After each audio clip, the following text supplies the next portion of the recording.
Oke, kita bahas yuk soal emas. Belakangan ini harganya lagi jadi omongan banget kan? Pertanyaannya simpel aja.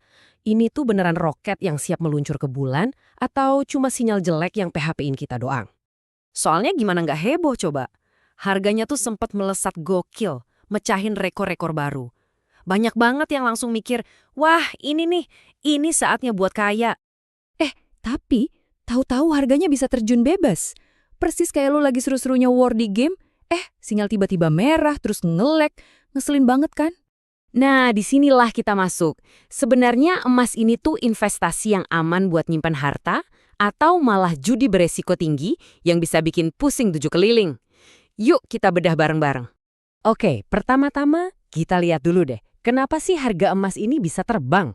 Semuanya itu berawal dari reputasi emas sebagai aset aman, atau bahasa kerennya safe haven.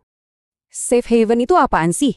Gampangnya gini, safe haven tuh kayak bunker atau tempat ngumpet buat duit lo pas kondisi dunia lagi nggak karuan. Waktu investasi lain pada anjlok, dia ini diharapkan tetap stabil atau bahkan nilainya malah naik. Nah, ini yang disebut fenomena flight to safety. Jadi bayangin aja, pas pasar saham lagi merah semua, ada krisis ekonomi, atau politik global lagi panas-panasnya, para investor itu panik. Mereka rame-rame narik duitnya dan lari ke tempat yang dianggap aman. Dan tempat persembunyian favorit mereka, ya bener banget, emas. Iya, kira-kira gitulah. Mirip kelakuan lo kalau ditagih utang sama teman. Tiba-tiba utang ngilang, terus mendadak jadi pengamat ekonomi di warteg yang cuma pesen es teh manis. Nah, investor juga gitu. Mereka ngindar dari aset berisiko dan kabur ke emas. Dan ini bukan ngarang loh. Coba deh lo lihat grafik ini. Ini namanya Geopolitical Risk Index, atau sebut aja Indeks Kecemasan Global.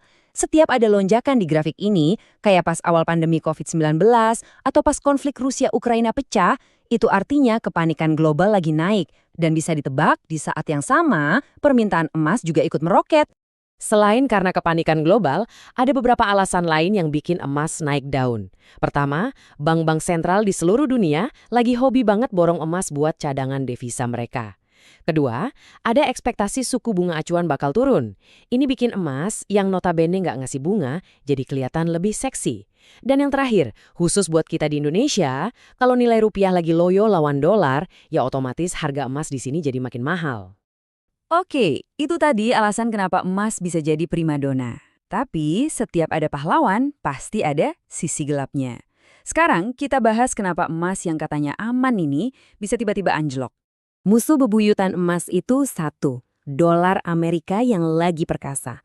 Gini logikanya, harga emas di pasar dunia itu kan pakai dolar. Kalau dolar menguat, ya otomatis harga emas jadi lebih mahal buat orang-orang di luar Amerika. Kalau kemahalan, permintaan turun.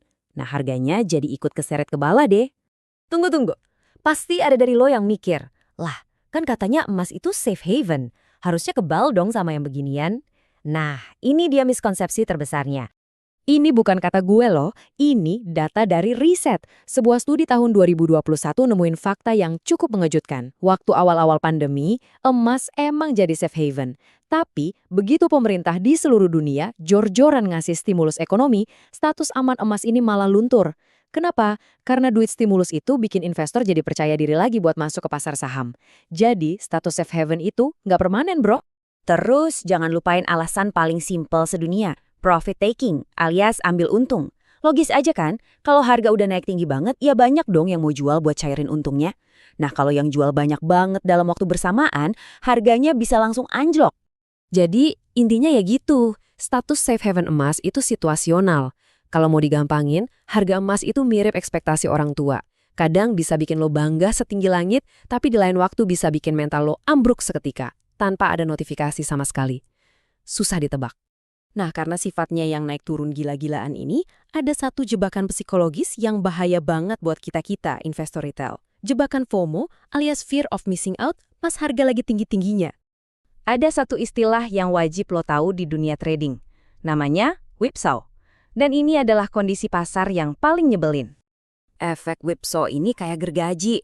Harga naik dikit, lo ikut beli karena FOMO. Baru beli, harganya langsung anjlok. Lo panik terus jual rugi. Pas lo jual, harganya naik lagi. Bikin emosi kan? Terus ada juga yang namanya spread, selisih harga jual dan beli.